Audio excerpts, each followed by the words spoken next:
Welcome to Speech Talk Live. This is episode number 45.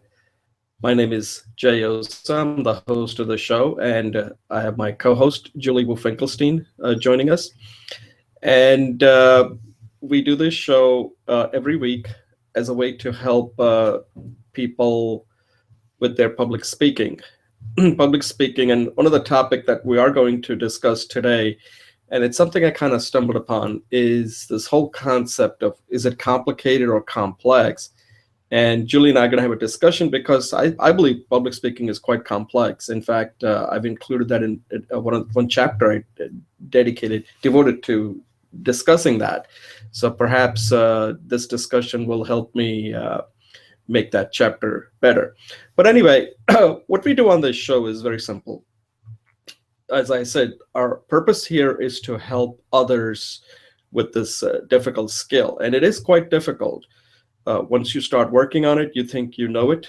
You don't. It is a lifelong effort, and it takes a lot of work.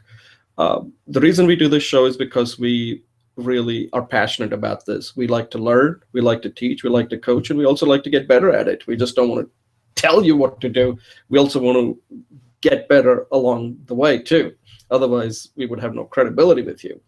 The other thing is that we are both mentors. We mentor the Coursera Introduction to Public Speaking course, and I think we've done it now for more than a year, both of us. And this is sort of our way. And again, Coursera's community is like, people hop on and hop off. We really don't know. It's an on-demand course. We don't know who's really taking it from start to finish. So the best way we can help that community is to do these shows and then put it out on the Coursera discussion forum to see whoever is going to really view it. It's very difficult we tried this to take a community cohort from start to finish. It just didn't work out. People, like I said, other priorities take over, and it just didn't work out. So this is our way of helping out rather than doing it the other way. Since the course has already been created by Coursera and University of Washington and the lecturer, Dr. McGarity from University of Washington. And that's a great course, but that's the course, that's the content. You still have to do the work and record the speeches. So that's what we do. And let me just briefly go over the show today. We'll have, as usual, we'll use up our time. At the end of it, I'll give a 90-second insight on something that I came up with, and then Julie will do her introduction. But let me just briefly go over the show. So we have 3 segments. The first segment is something I've taken out from something that I had recorded, or we've discussed it in the past, that has to do with the message hack. And the message hack is kind of important because when you get in front of people, you need to have a message. And a message, before you get in front of people, you should actually test it out. So this is, I used to call it the lean speech method, but it's mostly really to come up with a message that you can iteratively make it better so that it resonates with the people that you're talking to or in front of an audience. So we'll go over that, and we'll have a discussion on it, on how do you craft that? And it's very important to get that right.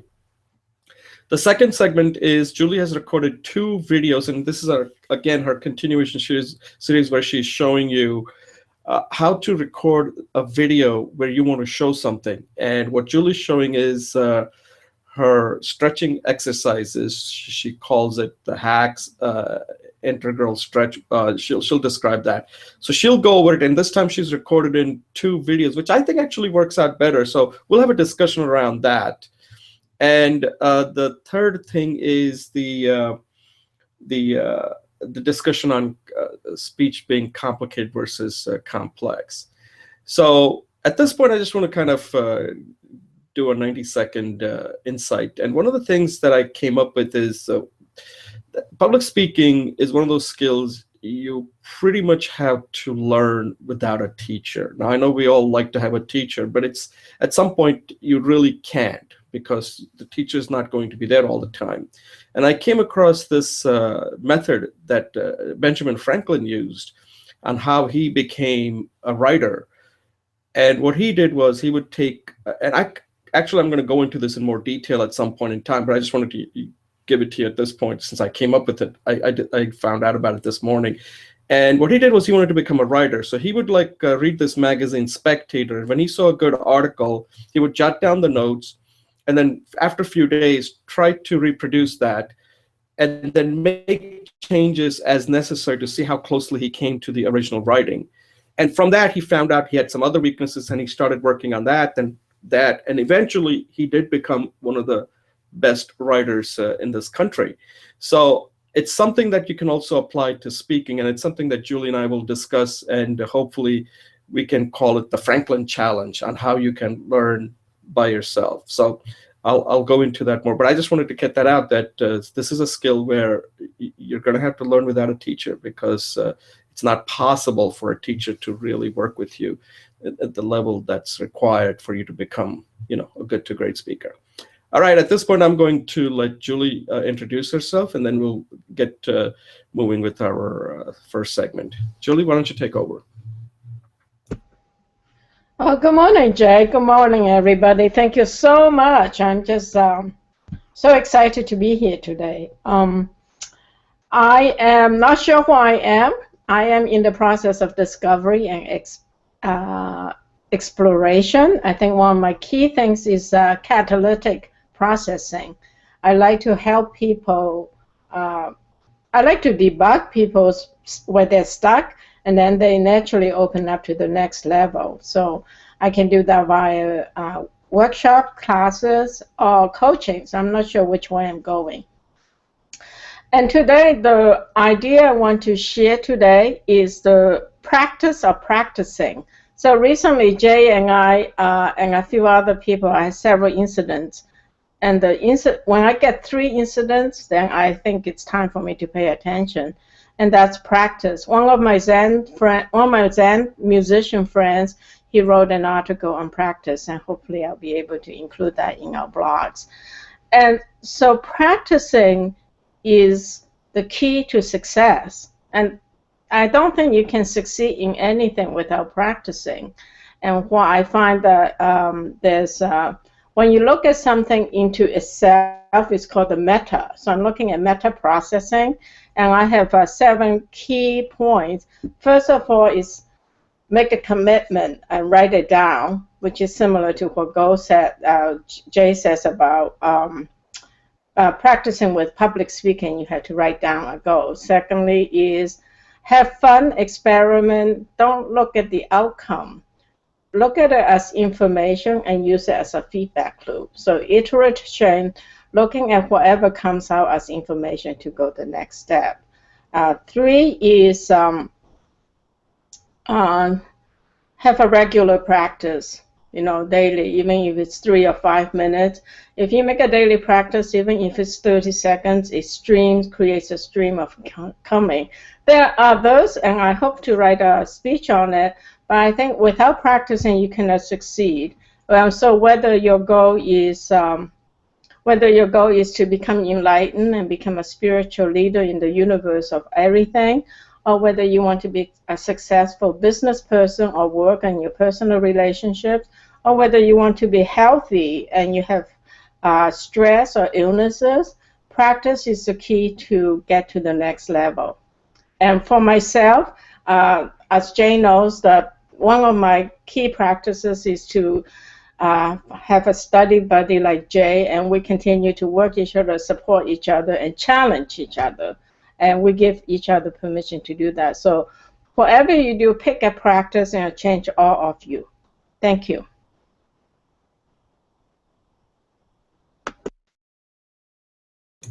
Okay, back.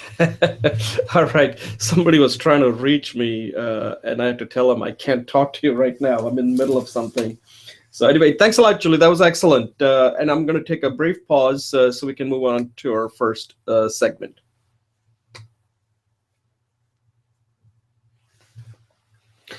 Okay, welcome back to Speech Talk Live, episode number 45. My name is Jay Oza, and my co-host is Julie Wu Finkelstein. And in this segment, segment 1, we're going to discuss one aspect of part of creating a message. And this is a message that, depending on how you're using it, like Julie likes to use it for coming up with your own identity. But it also could be more outward focused on whether somebody asks you about something, whether it's what do you do, what are you working on, whatever. And rather than going into a specific, you first want to get the other person excited on what you're doing. And the burden falls on you to do that. The other person doesn't, you don't know whether that person, because people ask, like you always ask, the kids figured this out, like, how are you doing? And the kids will say, good. Well, actually, I used to thought it was a stupid answer, but now more I think about it, that's actually a good answer, because if the parents are not challenging the kids, then why should they give you more than good? If good gets it done for them, then they're done.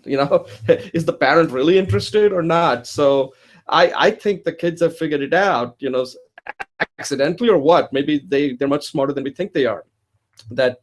So in a way, I don't think you want to say, like, a lot of times we do that, where people ask you, how are you doing, and we just say good, fine, things like that. But I think there's an opportunity where you can actually, if you prepare, you can give a very little bit more than good. You can give like a one sentence, which is high level. And if the person is really interested, will ask you more questions. And it's a way for you to engage. One of the things we are not good at is, in order to get to a certain level, you got to start engaging with people. And a lot of times we don't even plan on how to engage. We just think it happens automatically. And the reality is it doesn't happen automatically. You got to work at it. Everything is work. There are no accidents. Accidents can happen, but you can make your accidents more predictable. If you can actually predict your accidents, if you can spend some time before you get out of the house and saying, if somebody asks you this question, how are you going to answer it? When you haven't planned, the answer tends to be good, fine. And I always tell my son, he's 14, that when I'm having a conversation with him, there are only two types of conversationalist. Well, one of them is not, I don't even know if you can call them a conversationalist. There are only two types of either you're a conversation ender or you're a conversation extender. And the way you answer the question, the way how you handle that one sentence, you'll find out quickly whether the other person is a conversation ender or a conversation extender.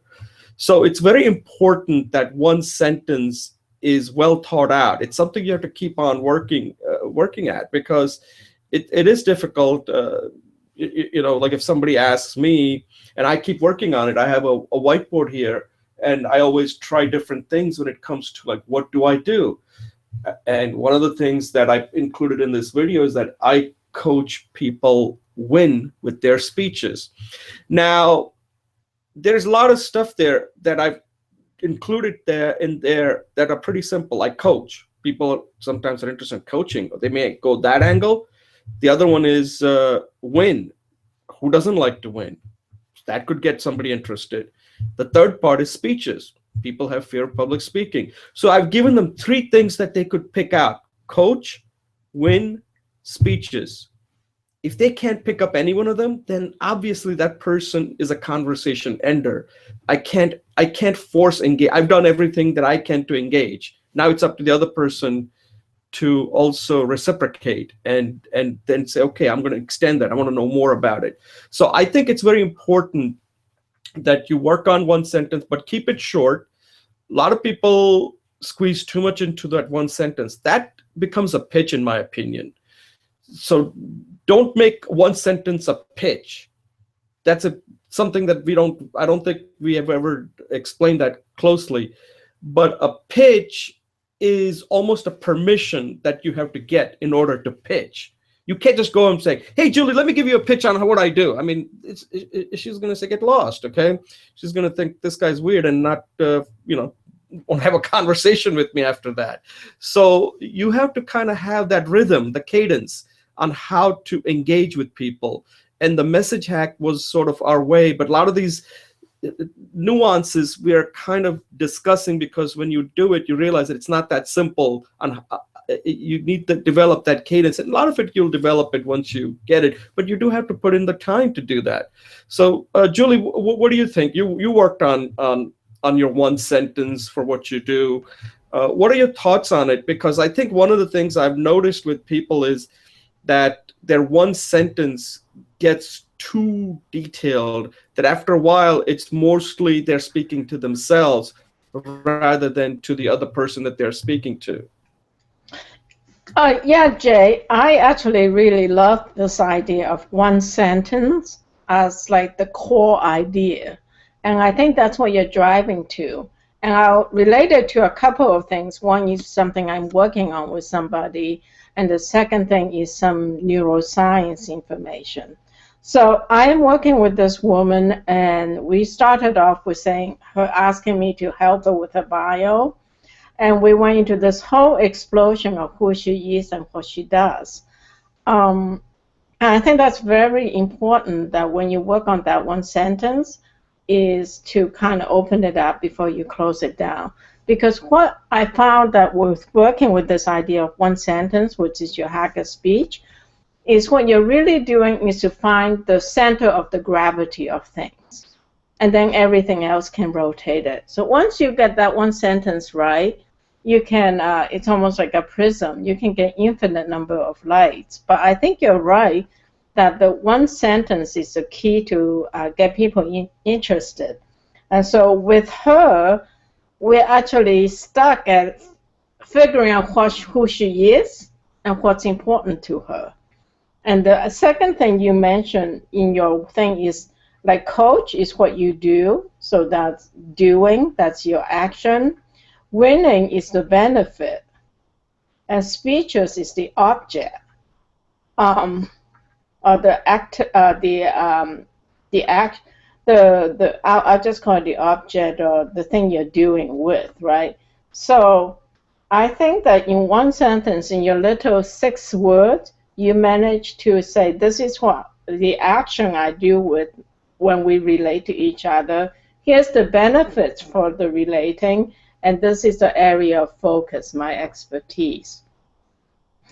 I actually, to finish that point, I actually am taking an effective business writing class, English business writing class. And the first thing they say is in the nature of the executive summary, that you want to write no more than 7 sentences, 6 to 7 sentences.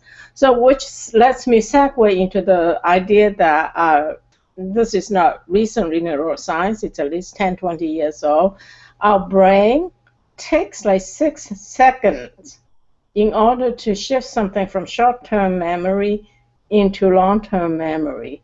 So by making your sentence 6 words or 7 words long, you're actually taking a slot of time that allows people to not only shift the information from short-term memory into the long-term memory, but also connect the stuff that's in their long-term memory.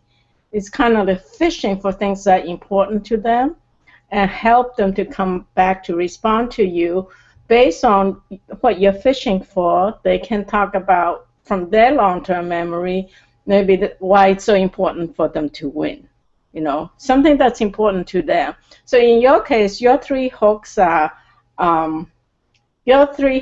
coaching, winning, and speeches. So if winning is very important for me, from my long-term memory, by you giving me the 6, 7 seconds, I not only go back into take your information, shift it into long-term memory, but I can come up with something that resonates or that is attracted to those ideas, and I may say, well, it's very important for me to win.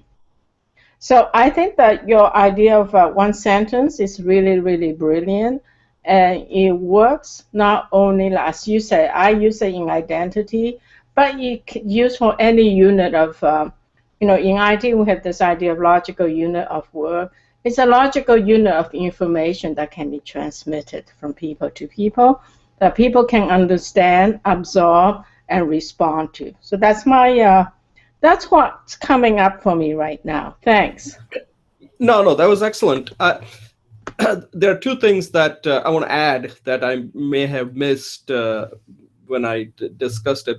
One is that one sentence is not to make the other person know everything, right? It's more for like an engagement, like you said, hooks. Because if the first thing that happens in anything is an engagement, and if you can't get that engagement, then people make decisions very quickly. As you said, our brain doesn't process things. But if you don't come across as engaging, then the other person is not going to give you any more time. And that means that you don't want the opening sentence, the first sentence, to be too complicated. Not, you forget the word complicated. You want it to be simple. Simple in such that there can't be any jargon in there, because jargon is something you understand, the other person doesn't. So you just have to make it clever, make it simple, and get the other person.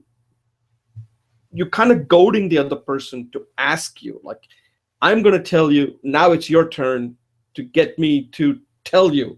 And if that person doesn't it's like, catcher pitcher. You just pitched.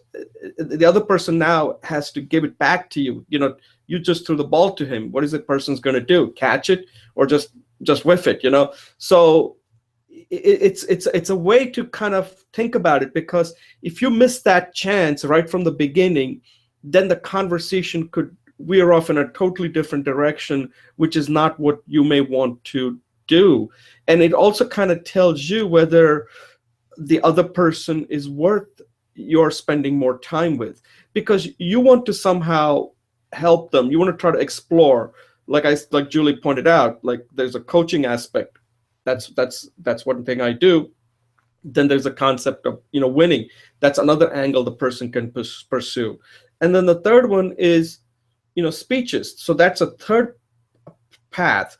I created 3 paths that the person can, if that person doesn't pick up any one of them and just says, oh, great, thank you. I mean, that person just ended an engagement there. That person told me that I don't want to engage with you because there's nothing there that I find interesting to engage you with. And I made it so simple that if that person can't pick that up, and assuming that I put in the time working on it, I haven't given them something that says, I am, well, even if I say I'm a researcher of Higgs boson or whatever that thing is, like somebody can say, whoa, what's Higgs boson? So I'm just giving you an example. So Julie, let's close this out. One other thing is the example, like I always like to use some kind of metaphor. So you remember that movie, Raiders of the Lost Ark, where Indiana Jones is, I think, in Egypt, and he's in a bazaar, and this guy wearing the black outfit takes out this sword, and he's like swinging it around, and he's got the whip, and the guy's taking out the sword, and he just takes out a gun and he shoots him. Right? You remember that famous scene, and everybody started cheering. This one sentence is like that gun you're taking out and shooting, rather than impressing people with your sword. So I always like to think of that example, that one sentence is your gun that just fires and gets the other person, achieves your objective. I don't want to deal with the sword play here. This is my one word. I'm going to fire a bullet. Take it. All right, Julie. Why don't we close it out? Any closing thoughts? Yeah, I think I think you're onto something. So I would like you to maybe get a workshop together, even if it's just me, and maybe play with that as a segment. I think that'd be cool. Great, thanks. We can certainly talk about that later on how to make that happen. Okay, so at this point, we'll close this out and take a pause and move on to our next segment.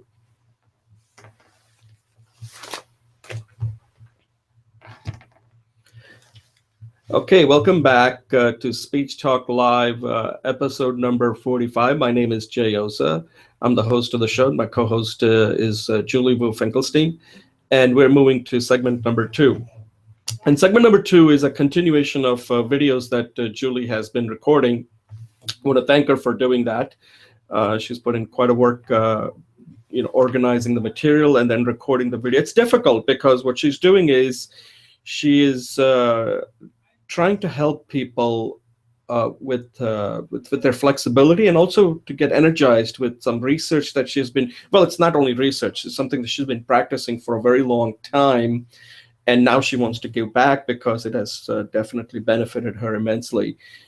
And in this, what she does is, then for some of them there was a technical challenge, but actually I wanted to talk about that. She has two videos where the first one she's describing the spinal twist, and in the second one she's actually demonstrating the spinal twist. So rather than me talk about it, I will let Julie talk about set up the video, which you can all watch, which it's I have the link in the description section. But I want Julie to describe what she thought of her video now that she's recorded it in two parts, and then I'll give her any feedback that she wants from me. So I'd rather have her talk about it, since it's the video that she has recorded, and then I'll come back and answer any questions that she has regarding the video. So Julie, why don't you take over and kind of give us an overview of what you're trying to accomplish with these videos, and then go specifically into the two videos that you did record. Thanks. Thanks, Jay. Yeah, the videos can come out of a series of stretches I've been doing for 10 years. And you're right, that it's part of my my eagerness to share that, because I think they're simple and they're deep, and they work for multiple purposes. So many of us maybe have healing problems, health problems, or stress problems, and some of us want to succeed, and some of us want to be enlightened. And usually we have different practices to get that happen. And so what I'm interested in, like we're talking about the core, the center of things, these stretches, because they work at a very deep energy, body, mind level, they can help you succeed in everything that you want to do. And so that is why I'm so interested in creating these stretches. They are wonderful means of help me to practice, to learn about public speaking. And as you say, it's a modality of tutorial, online tutorials. I didn't know that I was doing that. So going back to the original idea of public speaking, is some of it is discovering what's out there, and as we find out more, it changes us. With these stretches, my idea was just a good way to practice. But as you know, I am writing a book, and you're right that it was really good to split it into two, because and it was a technical problem, as you mentioned. But the splitting it in two really clarifies the message. In the first segment where I was introducing the speech, it clarified the purpose of that move and the context that's in. And basically the way it works is it adds energy to your body, because the first steps that we did up to the step 5 is basically opening up the body, preparing the body to get energy. And what is amazing is the next few steps is changing the size of the container. That's how I like to say it, is that it's really helping us to get more energy. So the first thing we do to get that greater capacity is clearing out the old. And in this form, I demonstrated that by squeezing out the old stuff, you can bring in fresh stuff. But it also opens up new possibilities. So since you and I are both in the IT field, we know that I was a database analyst. We know that there's something called database reorganization, where the data is taken out of the database so we can make the database bigger and then put it back in a more organized fashion. So the database will function with greater capacity and performance. And this is what the spinal twist is doing. So by doing these speeches, I'm more clear about the process it's going through.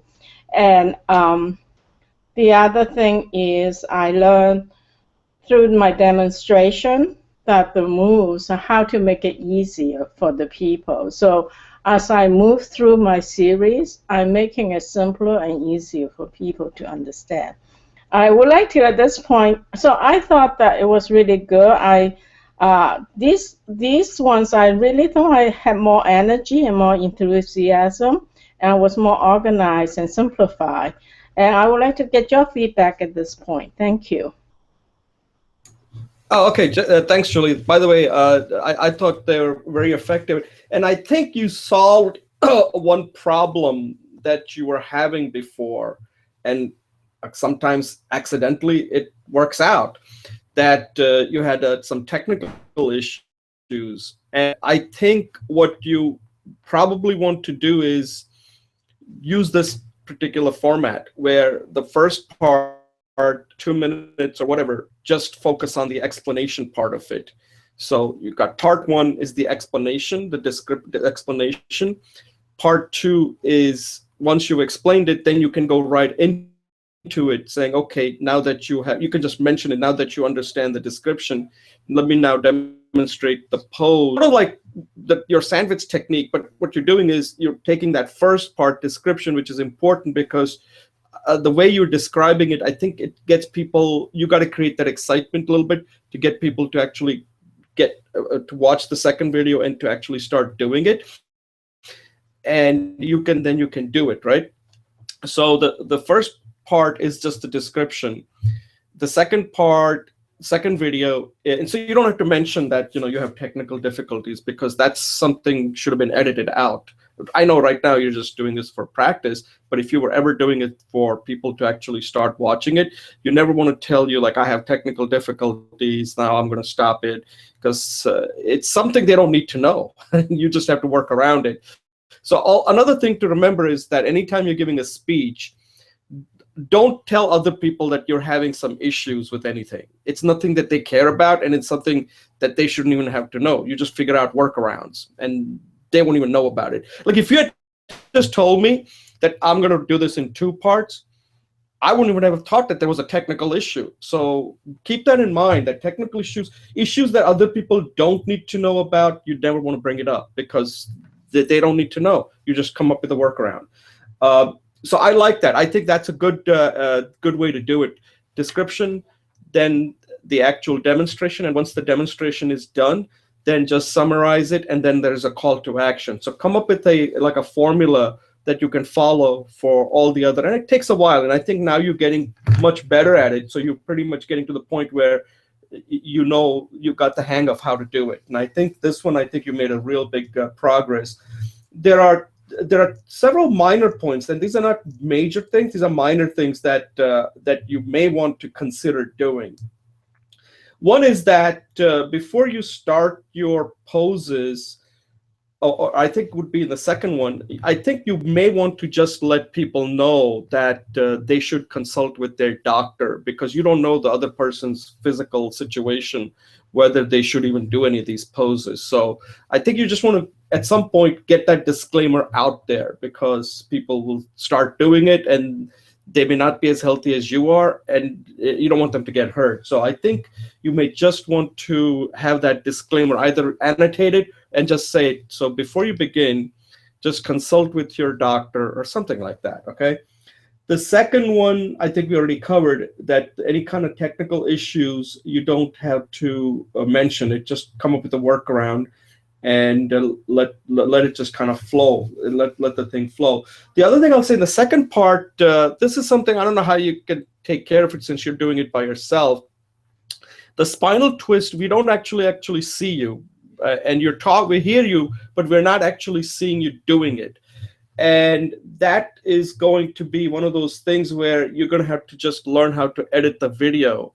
So you may have to chop it up into several parts. So once you do it, just stop it, and then you're going to have to just splice them together. So you're going to have to figure out how to use the Google's video editor, because once you just start saying, I'm going to now do the description, you're going to make sure that the camera is properly in the right spot, so that when you're actually doing the twist, and then when you're done with the twist, you can then at that point just stop it, rearrange the camera, and what you can do is you're going to have 3 videos. You can edit it and then combine them together. It'll require some work, but it's not that difficult. The Google has the video editor that you can use to do that. It may take some practice, but it's something I think you may want to do, because a lot of the things, it requires adjusting the camera, and you're going to have to do it sooner or later if you're going to do it by yourself, unless you have some cameraman who can adjust the camera for you. But I don't think you need to. You just need to just know where the camera is and see how if it's capturing everything that you're showing. Then when you're done, just stop it at that point, and then come up and conclude what you're doing, and that's it. And then what you'll have to do is go into YouTube and edit that out, and then splice it together. So overall, I think you're getting much more comfortable at, and you already mentioned it, you're feeling comfortable, which is the main thing, not what I'm saying. But I noticed it the way you introduced the spinal twist, and it was just about the right type of information for me to say, yes, this is a good setup for me to now see what Julie's going to demonstrate.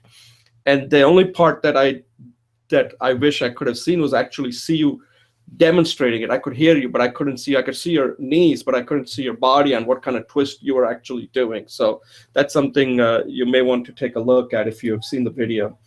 So overall, I think it was really well done, and I think you're getting better at this. So you should feel good. I think you got a making of a formula. It takes a while. It just goes to show. So people out there are watching it.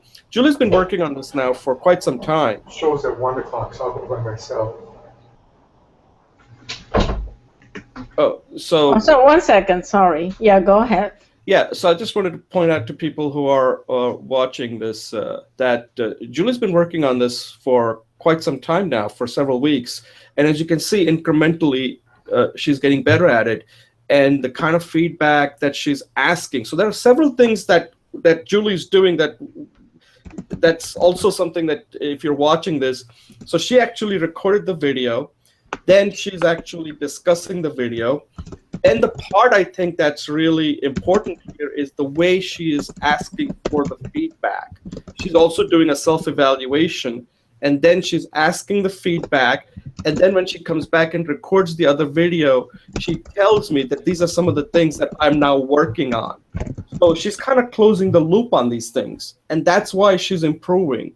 So people that are watching this is what you have to do. That's why this is a very difficult skill to master, because there are so many subtleties that you're just not going to see if you're doing it by yourself, that if you can get a buddy who is also interested in it, then you can really improve a lot. So as you can see, I watch these videos and I come back, ask Julie to tell us what she's thinking of it. Then I give her my feedback.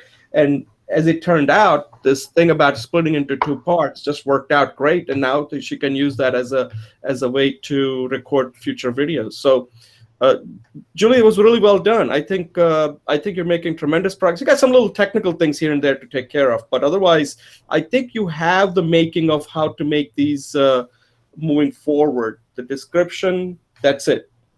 Because remember, once you are trying to do too much, you just want to just focus on, let me get the description part done. Once that's done, then you focus on the actual demonstration. So I think splitting it up makes it much better. What do you think? Yes, Jay, I agree. It was actually easier because, I don't have, my mind can be more focused. And the second thing was, it was really nice to, as you know, I do 3 hacks. So it was really nice to do 1 hack, send it to you, and get some feedback. And so I felt like the improvement was more rapid because of your feedback. And I was just saying, a lot of the times, for many of us who's practiced for a while, the feedback we get is like, oh, I know that. But we forget at that moment. So it's always good to get feedback at the moment, and I just want to thank you for that too. Yeah, thanks, Julie. I think many times, I don't know where I watched this, that, I think it was this guy, one of these business speakers, Blanchard, I think.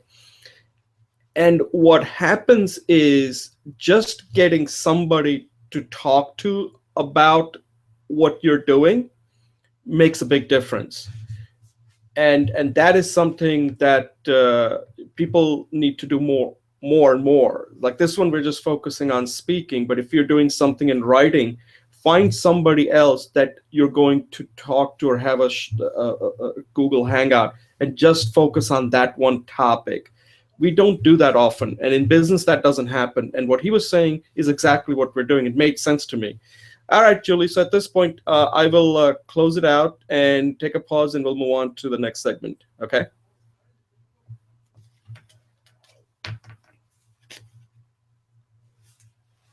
Okay, welcome back to Speech Talk Live, episode number 45. I'm the host of the show. My name is Jay Oza, and my co-host is Julie Wu Finkelstein. And in this segment number 3, we're going to have a discussion around public speaking, and specifically around 2 words that people tend to use. And it's important that it's used correctly. Otherwise, words matter, right? If words don't matter, then you could do things and not realizing. And sometimes by looking at the words, it helps you understand the particular subject a little bit better. And the 2 words are and this is something that I was that came up because I was writing in my book. Like, what makes public speaking? Is it complicated or is it complex? And as it turns out, that before you can even answer that question, you need to understand what's complicated and what's complex. Now, complicated, depending on you can look at systems thinking, all kinds of thinking, right? The standard conventional definition is that complicated means it's got a lot of different moving parts, but at some point, like a rocket, building a rocket is complicated. Building an airplane is complicated. Let's say a 777 is complicated. It's got lots of parts, several million parts, whatever it is. But once it's figured out, they can keep building more 777s, and they will fly, they will land, and they will fly for a long time. So that's complicated, right? But getting an airplane to provide a good service every time you fly is complex. Okay, because now you got so many different aspects. You got people involved. Everybody has different needs. Some people may be overweight. They can't fit in the seat. They don't like the food. They don't like the flight attendants. They don't like the people that are in the plane. They don't like so many things. It's hard to please them. So the airplane, building it complicated, but providing good service to the people is quite complex, right? There are so many parts, and people are very unpredictable. It's sort of like, when you have a recipe. Once you have a recipe, you can make good food all the time. Let's say if you have a recipe on how to make lasagna. Once you have it, boom, go to the recipe and you can make it, right? So that you can do it. Building a rocket like Elon Musk, right? SpaceX. They build a rocket that can land after launching a satellite and can land in the ocean. That's complicated, but now they've got it working. They can keep doing it over and over again and reuse the rocket. But the third part is raising a child. That's complex, right? Because I have 2 kids. The first one was nothing like the second one. And each one, whatever I learned in the first one didn't really help me on the second one. Okay, it's different. So public speaking is like that. The actual parts of it, like crafting a speech and using the speech hack, using the message hack, using the performance hack, all of those things are complicated, but that is doable. You can keep doing you can use the same process over and over again. The part that is you don't control is that the audience is going to be different. The way they're going to react to your speech, what they experience are going to be different. How they react to your speech are going to be completely different. That part you don't control. And that's what makes, and at the end, speaking is all about, conveying your message so that either they spread the message or take action or willing to make the change. That's complex. That's not that predictable. And that's why overall, when you think about public speaking, that's what makes public speaking complex versus complicated. So, Julie, you have a lot of systems background and technical background. What do you think? What do you think is the process versus the result? And that's where the word complicated versus complex comes in. Yeah, that's very interesting. So when you did a speech, you shared with me this the article from Washington Post, and yeah, the complicated. My favorite story is the Meryl Streep and the movie with Alec Baldwin, and the title was "It's Complicated." It should have been "It's Complex," right? Because as you say, complicated means lots of moving parts, but if you can control the process, you get a predictable outcome. In complex, um, no matter how many moving parts there are, you cannot predict the outcome. And generally, I correlate that with the science of chaos, which is really the science of complex systems, is that you cannot really people say things like humans are alike, but you can't control a person's behavior. And I think there is something to the nature of public speaking is complicated. The process of public speaking is complicated because it takes a lot of different skills. But the audience response, as you mentioned in the speech, is complex because you cannot predict how an audience will respond.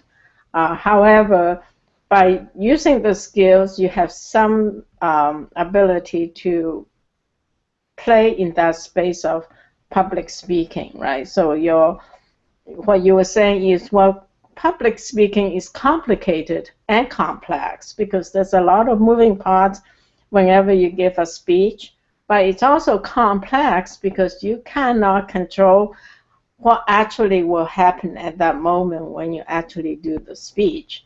Not only can you not predict audience reaction in some sense, because we are creating the speech on the fly, we don't really know spontaneously what's going to come out of our mouth from moment to moment. We can just habituate ourselves into the skill, right? So I thought that this was a very interesting dialogue, not just for speaking, but just in our lives. How do we use this idea of complicated versus complex to navigate our life through our life a little bit more skillfully by understanding these two seemingly similar, and yet there are a lot of they share attributes, but yet there's also unique differences that are very crucial. So I thank you for introducing the idea to me. Yeah, thanks a lot. So another way to look at this is like, for example, as you'll find that there are a lot of books written on things that are complex than complicated. Because complicated, you can have a textbook and that'll work. So I'm sure that like when you go to school, you deal with complicated stuff. So you learn about different subjects like chemistry, physics, all those things are complicated. There are a lot of formulas, but at the end, gravity still works, okay? E equals mc squared is complicated, but it works. What doesn't work is when you actually have to apply it in real world situations. So for example, what's complex are things where there are no real formulas, that they defy formulas. So for example, leadership, creativity, innovation, there are no formulas for that. Those things are complex. And that's why you keep seeing more and more books on leadership. You see more and more books on public speaking. You see more and more books on creativity and innovation. All of these things are quite complex. And people are trying to get their hands around it. They I'm writing a book. I'm trying to make this simpler because public speaking is complex. I mean, Aristotle, Plato, all these guys have been talking about public speaking, and none of them wrote a definitive book saying, okay, that's it. Nobody ever will need to write a book on public speaking because I figured everything out. It just doesn't lend itself to that type of formula when it requires human beings involved, right? So the other thing is, so here's another thing that I didn't talk in the video, which I'd like to see if you have any thoughts on this.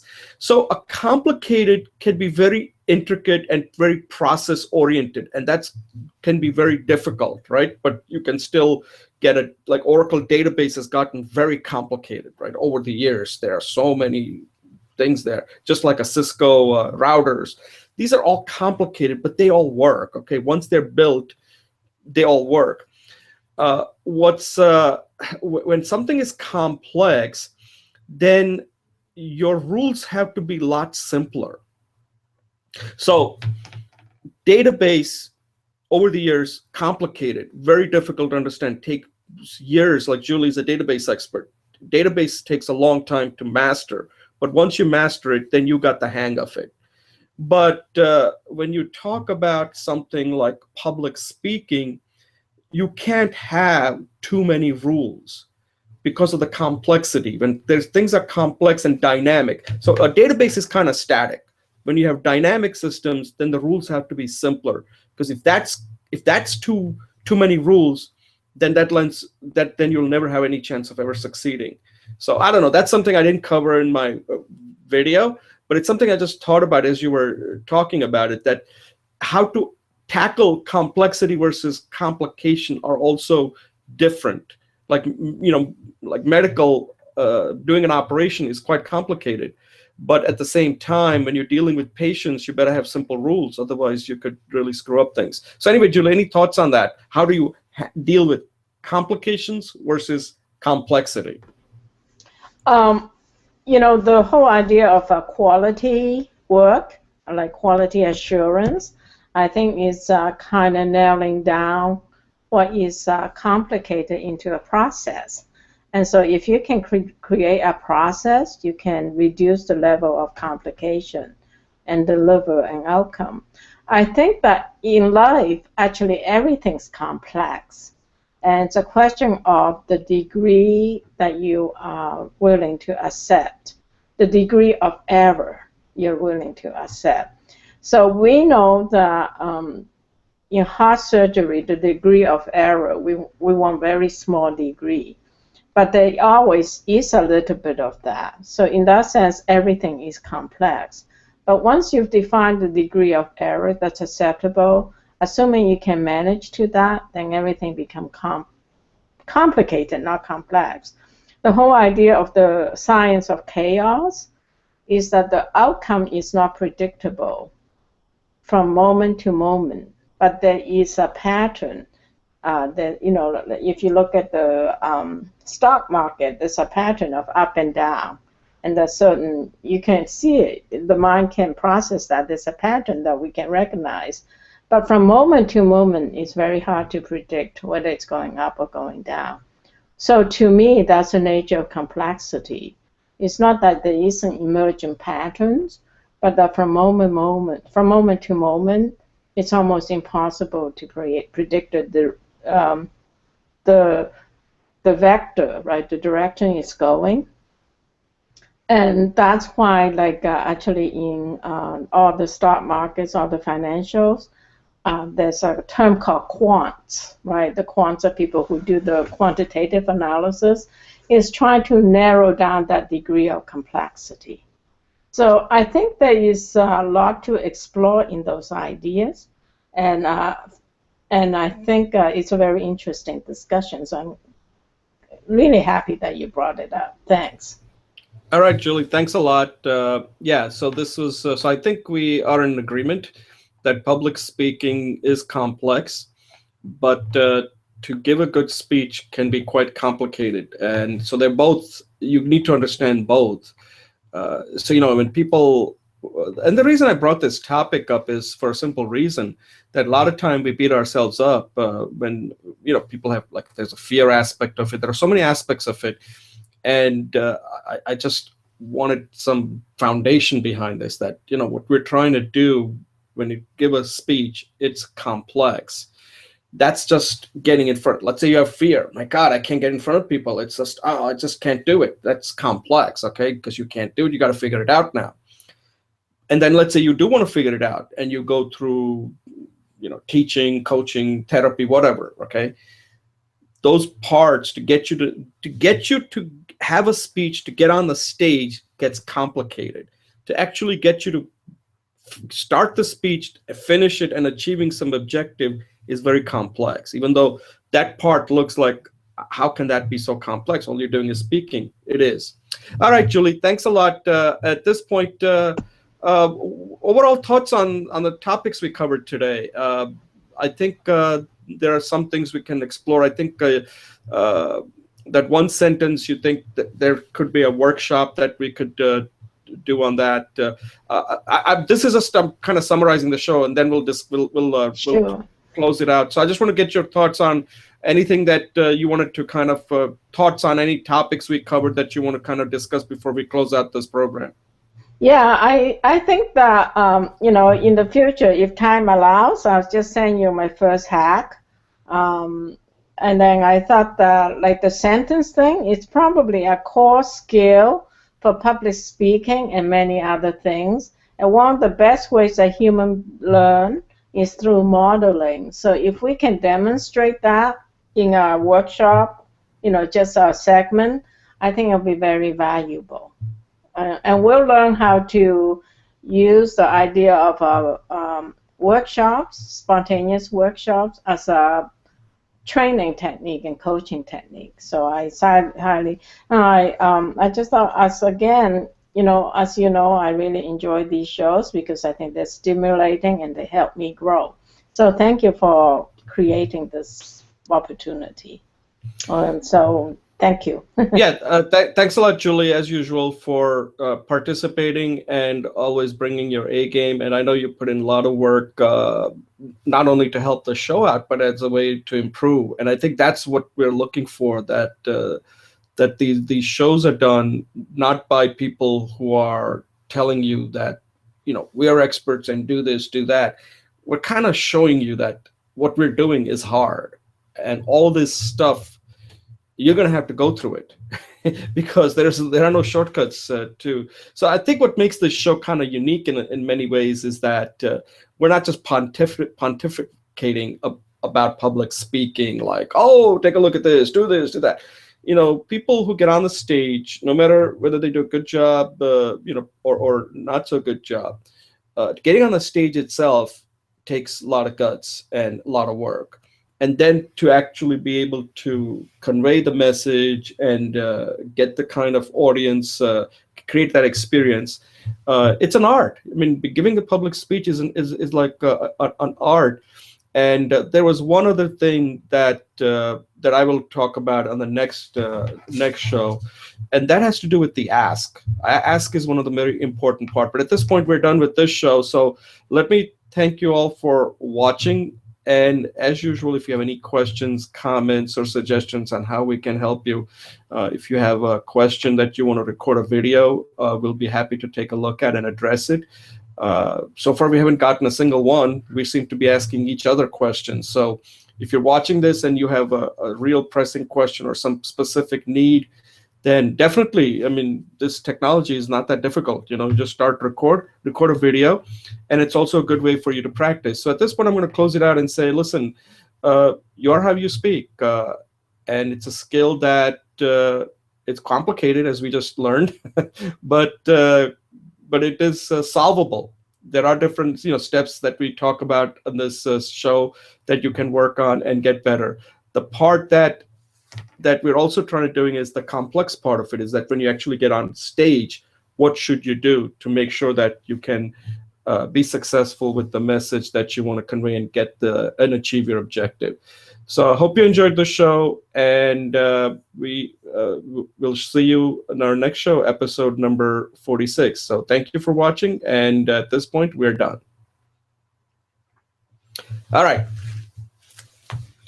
So thanks a lot. Thank you. And let's see, we got about what, half hour? Okay. Yeah, I need to take a couple minutes. Oh yeah. Why don't Mother Nature calls. Yeah, okay? Yeah, sure. 3 minutes. Yeah. Thank go you. ahead.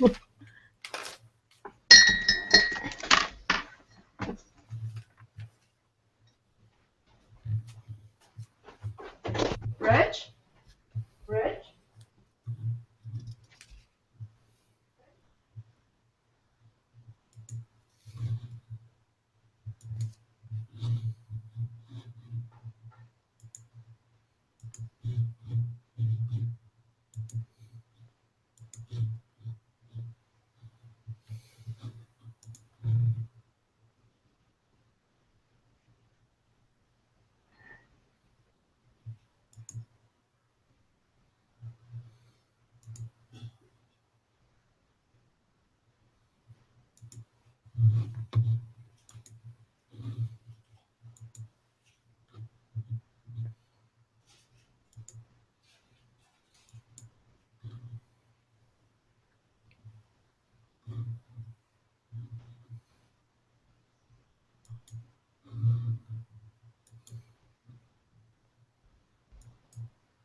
Thanks, Jay. Okay, no problem. Let's see. I had a few things I wanted to go over. Do you have any things that I wanted to go over the forward with you, how I like to do it. Okay, yeah.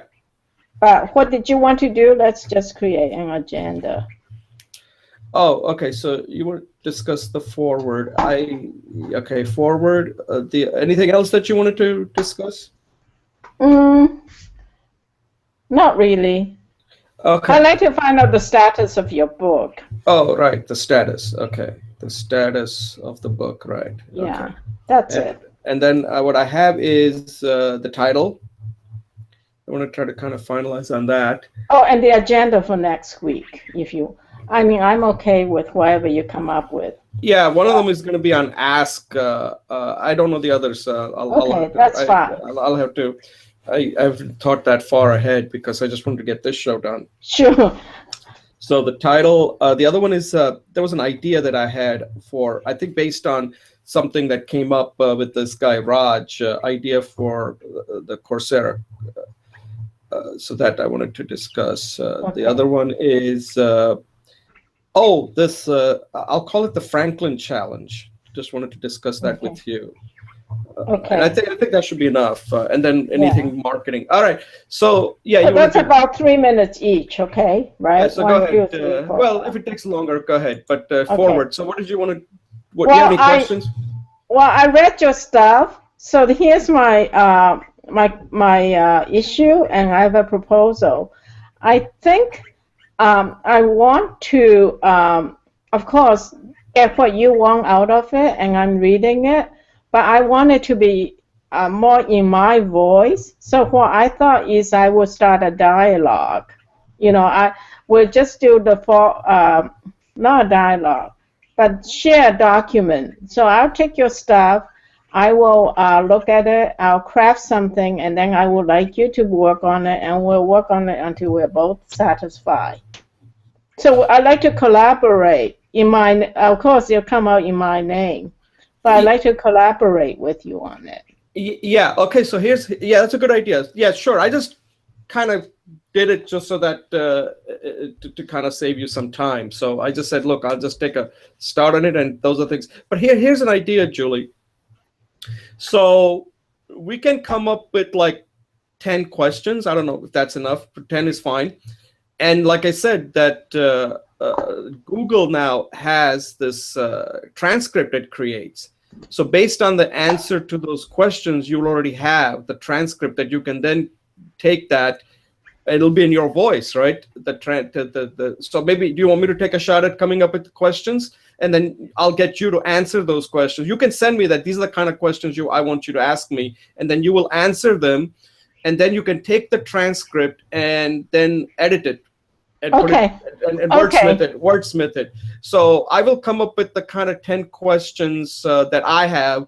You can come up with, not 10 questions. I'll come up with a certain number of questions. Maybe 7. Whatever. 5 to 7. We can cut it down to 10 questions. So that'll give you enough there to then take the transcript and turn it into that's fine. A forward. Okay, so I'll write down that the action item is to come up with questions. I have to look at it again, and I'll send you the questions. And what we'll do is we'll have to do a separate show for that, where we'll just say this is a forward, and then what I've noticed is that Google does a very good job, and you'll have all the transcript, and then you can take that, and with all the questions, I'll actually do it for you, so that way you don't have to do a lot of work since you're doing. No. I'll do it. No worries. I'm going to learn a lot from it. So I'll be, unless there's a time problem, you need it done before I can get to it. So let's just see how that goes. Yeah, so we can do that. 10 questions, whatever number of. So we have to exchange email, and we'll have to do a separate show for that. We just do the forward, go over the 10 questions. Okay. Then the second part was status of the book. So I'm finishing up the third. I'm kind of going over it because there's some things that are coming up. But I mean, I'm practically done with the third draft. So my plan for that is that third draft, once it's completed, I'm hoping definitely by this weekend. What I would like to do then is, and that's where we get to that next point, title. What I'd like to do is once we firm up the title, what I'd like to do then is create a PDF and get a couple of 3 or maybe 2 to 3 beta readers from Fiverr, and I'll get the feedback from that as a way of finding out, what they liked about the. I'll have to come up with questions for that, and the question is, what did they like about the book? What are the things that the book can improve? And if they have any suggestions on what I can do to improve. Those are just the 3 simple questions that I would have. And that'll give me enough to say, I'm not going to nitpick them and saying, like, which section did you like and which section could be this way, that way. I just want to get an overall feel for it. And once I get that, then I'll be in a position to, if it looks like something that I can make changes, I'll make it. If not, then we'll leave it as it is. And then I'll give it to a real professional editor and try to finalize the book. And then I have to get the layout. There are a lot of components to this that I never thought about, that it's not that simple. You got to work on the layout. You got to work on the design. You have to work on, there are so many different aspects of it that I haven't even looked into, but that's where the book is. So that gets to the next point on the title. So these are the titles that I have right now.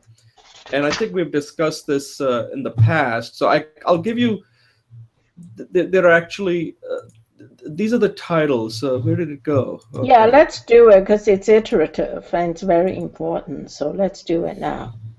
Okay, the title, okay, there was a document. Okay, here it is.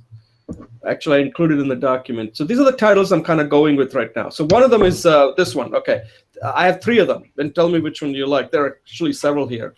First one, of course, you already liked. You are how you speak. So that's one. And there's like a tagline underneath that says step-by-step mastery. I think I changed it. You had something called greatness. I said step-by-step mastery to become successful at anything. Okay. Mm-hmm. The second title that I like, and let me know what you think, is Speak Well Forever. Okay, so that's the one. And I came up with that idea from this book that I was reading about Pete Carroll, who's a football coach, where he said win forever. He had this concept called win forever. So I said, oh, okay, I like that. So I'll just call it Speak Well Forever. Okay. Then the other one is Speak Well for All Occasions. So I'm kind of using the Speak Well here because I've kind of latched onto that. And the last one is Speak Well Every Time. Unless you have something new to add into this, but I'd like to somehow start, for this particular draft, I do. What was the last one? Speak well every time. Okay. So there are 4 of them here. Right. You are how you speak. Because I want it short, right? Remember the whole concept of keeping it short, and then the tagline can add more detail. So first one is you are how you speak. The second one is speak well forever. Third one is speak well for all occasions, which is kind of similar to the last one. Speak well every time. Okay, so this is what I came up with. Okay. It's a little different. You are how you speak. You are how you speak.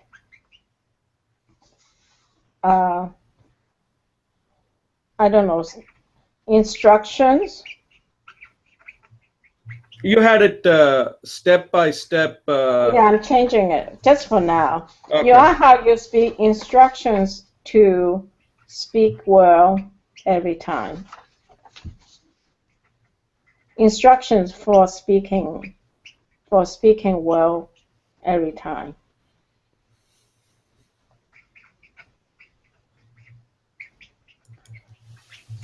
Or guidelines or trainings for speaking. You are how you speak.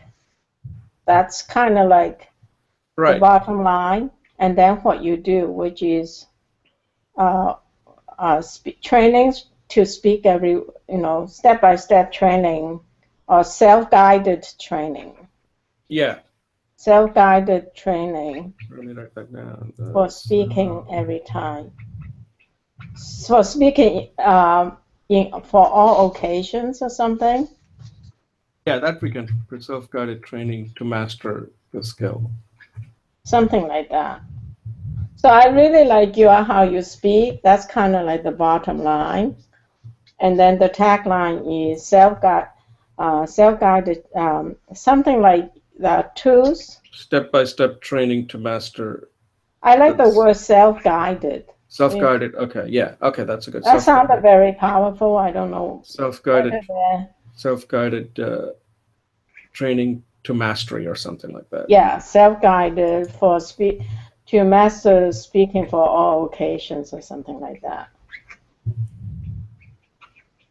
To master, I know this is a little long, but how about this? Self-guided training to speak well forever, something like that. Yeah, to speak well forever or on all occasions or something like that. Oh, speak well for all occasions? I like all occasions better than forever.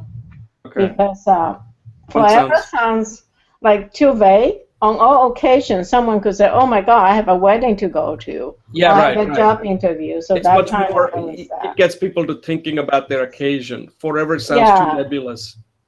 Yeah, on all occasions, kind of help them target in what they need to do, and that your book can help them. So it's open and closed at the same time. Open and specific.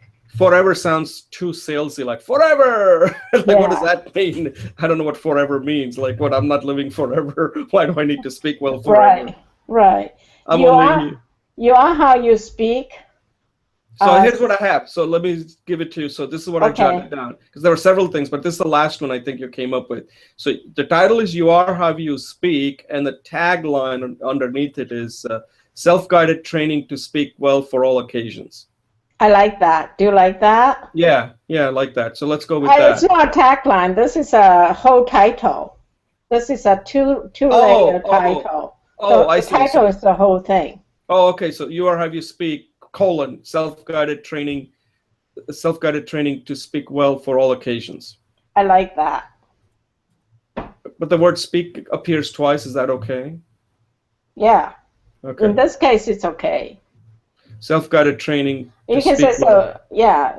You can. Yeah. I mean, maybe we'll say something else. Self-guided training. Right now, it's okay. Maybe something else. We can let somebody else. Let us think about this further. Okay, so that takes care of. I like that. I really think that's great. Okay, so let me get rid of that. So I think we'll go with that. Okay, so that's the title for this third draft. Okay. Okay. Okay, so now we move to the next topic. Oh, the Franklin Challenge. Yes. Oh. Okay. Right. Okay. Oh, okay. So what do you think of this challenge? So I was thinking, okay. I'm not sure what you were saying. Oh, so you're saying take a. Okay, tell me what that Franklin Challenge is. Okay, so this is something. One sentence. When you get to one sentence, we're good. We know it's good. It's to learn how to speak well without a teacher. No. Huh? No. The Franklin Challenge, what I heard, I'm sorry, I shouldn't say no because you are doing it, but let's just play ping pong for a minute, is looking at using successful speeches as a model to practice. Right, but the bigger idea was what the Franklin Challenge really, well, what I was really trying to say, maybe I didn't do a good job saying it. What I was trying to say is that what Benjamin Franklin did was, and he was like one of these guys who always looking to self-improvement, like the only guy who thought about it and did something about it and wrote about it, right? That's why Benjamin Franklin is such an important figure. He kind of created the whole self-help movement. Oh, I didn't know that. Okay. Yeah, prior to Benjamin Franklin, there wasn't anybody who really thought about all the stuff that he was doing, and then he documented all of that, and he always about how to get better at something. So one of the things he wanted to get better at was writing. And he didn't have a teacher. So what he did was he read this magazine called The Spectator, and he really liked the writing in that magazine. So what he would do is he would read an article, make notes of articles that he thought were well written, and he would make notes. Then he would give some space, maybe a couple of days, and try to reproduce that in his own words. And he would compare that with the original writing and see, what were they doing better than him. And one thing he found out from that exercise was that he did not have the fluency in vocabulary that these writers had. So then he tried to come up with the next kind of hack, you can call it. Like, I'll take I'll write poems, and use different words, and then from poems convert it back to verse. So he was playing around with, he's experimenting with all different ways without a teacher, because he didn't have a teacher who could show him, hey, try this method. Because that's what happens, right? When you're a teacher, the teacher tell you, try this, try this. He had to come up with all of this on his own. And that's, so what I said was, so what I was thinking was that you could do the same thing for public speaking, right? So if you want to become a good speaker, let's say you watch that Sheryl Sandberg's speech that she gives, TED Talk. You can watch that TED Talk, make some notes, and then try to reproduce a speech, not exactly like hers, but something that may be related to your experience, but in a similar way that she gives her TED Talk speech about women leaning in. And then compare your speech to her speech and see, like, what did she do that was different than yours, that was more effective? Because her speech gets a lot of views. Your speech probably hasn't gotten any views, right? So you use her as the model and keep testing yourself and saying, okay, I see what she's done. She just comes across much more commanding. Can you be more commanding? She's much more organized with her speech. Then how do you come up with a better organization? So that way you have something to compare yourself with without having a teacher, but just as effective. So you're kind of coming up with these practices on your own. And that's what that's what the Franklin challenge is, that we need to do something similar for public speaking. How do you improve without somebody telling you, do this, do this? That's because you don't have a teacher. This Franklin challenge is a way to do it. Okay, so this is what I come up with, and then don't give me an explanation. Just give me a sentence. Okay, this is why her self-improvement by picking a model and then doing emulating and self-feedback. That's too long. That's okay, just rewrite it. Yeah. I don't want to know what's wrong. I just want to hear your version. Oh, okay. Learning how to speak without a teacher. No, but your whole point was about modeling. So this is my turn. Learning to improve with using models, using an example. Okay. Learning to improve speaking using examples.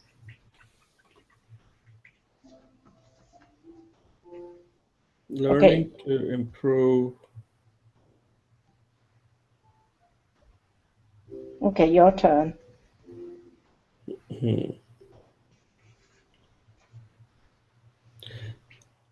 Learning,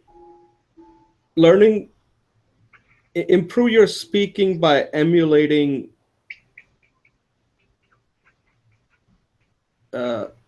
excellent speakers. Okay. Improving your speaking by emulating excellent speakers. Okay, so this is what I have. Self-improvement.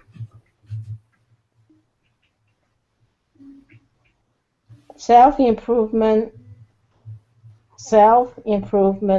by learning from excellent speakers.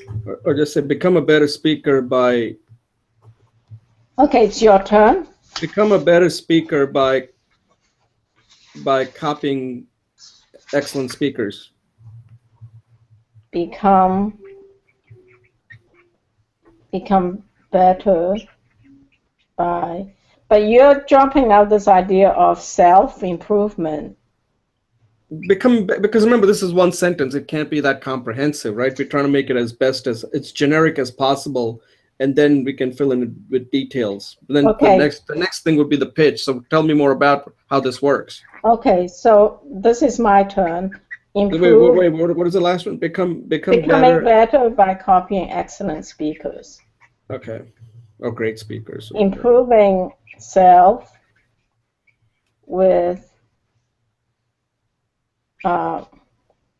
Improving self by learning from excellent speakers. Improving by learning from excellent speakers. Okay, so I think that's the one that you're gonna stick with. I'm gonna. Oh, okay. You're saying this is it. This is mine. Okay. No. That's because that's fine because we Right. otherwise this can go on forever. Right. So I'm pretty happy with, like, if I had to explain to you, like if I say, so Jay, what is this Franklin challenge? I said it's a way to become a better speaker by copying excellent speakers. Okay, that's great. And my question is, does that give you enough to kind of get you engaged in having a conversation around? That's what that. I mean, it's a good exercise because you have to think about this, right? So if you say, well, so Jay, what is this Franklin challenge? Oh, Julie, Franklin challenge is a way to become a better speaker by copying excellent speakers as models. Right. I added two more You words. might need to say as models because copying is doing that. I think that's great. Okay, so okay, so now give me yours. So Julie, what is this Franklin challenge? Improving by learning from excellent speakers, by copying. Improving by copying excellent speakers. Okay. Improving my speaking by copying excellent speakers. Improving my speaking by copying excellent. Okay, that's true. I don't simple. even need the skill, right? Yeah. No, you want to keep it simple. That some of the added words don't add anything to it, actually. Okay, so improving my speaking by copying excellent speakers. Yeah. Okay, great. That was good. It's very nice. That's what you have to do. That's what that going back and forth. Right. So I have to come up with one, you have to come up with one, and then we have to say, okay, this is the one I'm going to go with. Yeah. after 5 iterations, that's it. Then pick one. Otherwise, this can go on forever. Yeah. Right. Okay. So we're good on that. No, but what do you think of that? That's what I was saying was that's something that. Sorry, we're busy doing that. We forgot that. Yeah, I think that's a great idea, but I don't want you to add it to your book. No. Oh, okay. Oh, okay. Oh, no. That's not what I wanted to hear. The old project, the programmer says to the project leader, I am 90% done. I don't want to hear that. 99% done. All right. I'm 99% done. Yeah. So we got 5 more minutes left. Anything else that you wanted to? No, actually, I think anything on marketing. Anything on marketing or anything that you wanted to discuss? I can't really discuss marketing until you are clear on your book. So I'm shutting down marketing, at least on my end, until you. Oh, I did have one thing to say about your book. What the readers? I don't think it's a beta reader. I think it's an alpha reader. And that might be the thing, but I can't. When I advertise, when I apply for it, I can't say alpha reader because nobody's going to understand that. Yeah, but you don't want to call it a beta reader, though. You might want to call it like a preliminary reader or something. And the reason is the beta reader to me is like a dress rehearsal. It's all the grammar is fixed, everything is done. So people can give you feedback on the nitty-gritty. But really what you're looking for is a preliminary reading. If you don't want the word, if you don't like the word alpha, I understand. But I think to say the word beta is misleading. Maybe content reader? Content reader, that's what she said. Yeah, she called it a content reader. I want them to read the content, not worry about the grammar. So that way they just focus on the content. Right. That's what they're called, the content readers. Okay, so that way they just read it and tell me about the content, what they like, what I need. Because I don't want you to get the wrong reader. Oh, okay. Yeah. But that's what I'm really referring to. That I need to get the content all firmed up before Okay. Great. Hey, thanks a lot for your help, Julie, and I will get this posted in that document. Yeah, and thank you for all your advice. So if I have time, I will send you my first hack, and then if you don't mind looking at it, give me some feedback. That helps a lot. You're also working on something else that you sent me. It was the practice. Yeah, what I was referring to there was that from what you have done, come up with like an outline, and then just for the first version that I want you to send to me is not the one you're going to use, but just I want you to just this is part of the speech hack, right? So you've got a lot of information already there. Right. So what I think that take that and come up with a brief outline. Just actually, I have an outline before I wrote it, so I have an outline. No, but what I want to see is like what I want to see when you record your speech is the outline that you're going to work off. The outline should be very skeleton type, very skeleton. Oh, you want me to send you the outline with the speech? Yeah. No, but, but the outline should be like, okay, here's the intro, like one word or one couple of one phrase. This is the intro, and then work. Because remember, this is like your first cut, right? But the first cut means you're going to basically have all the material. Now you've got a brief outline that you're going to use the outline as a way to give your speech, and you're going to go from start to finish, and that's your first version when you do that. But you got to go from start to finish and work off the outline. You got to basically have the outline saying, okay, now, and even though it may not be smooth, I don't want you to stop the recorder. I just want you to continue and saying, okay, and if you don't know what you're saying, just say, okay, now I'm going to move on to my next point, like that. Fill in the words that you have to, because those things you can remove later on. Right. Okay. So you want me to get an outline, do the first hack, send them both to you, and then you'll give me feedback. Yeah, because then, so then saying, okay, this is my first hack, and because it shouldn't be, it's not something you're going to like, but you never know. But remember, this is the one you don't have to have any pressure, because this is the first time you're doing it, and you're just going to go from start to finish on what you want to say. But you can't just say it unless you have organized it in some kind of an outline, saying, okay, so here are the three, like just use your sandwich technique. So here are the three things I want to talk about this, and I want to talk about these three examples. And then, like, whatever you've done, you've already written it. You already have the content. Right. What I'm saying is that I don't want you to focus on the content now. Internalize it, and then have an outline, and then give a speech on that. Right. And then I'll give you my feedback and saying, Julie, that sounds great. You can add more to it. This wasn't that clear like that. And then take that and then record the second version. And after the third one, you're done. Got it. Okay? Yeah. All right, Julie, thanks a lot, and I'll talk to you later. Yeah, Okay, thank you. Bye. Bye.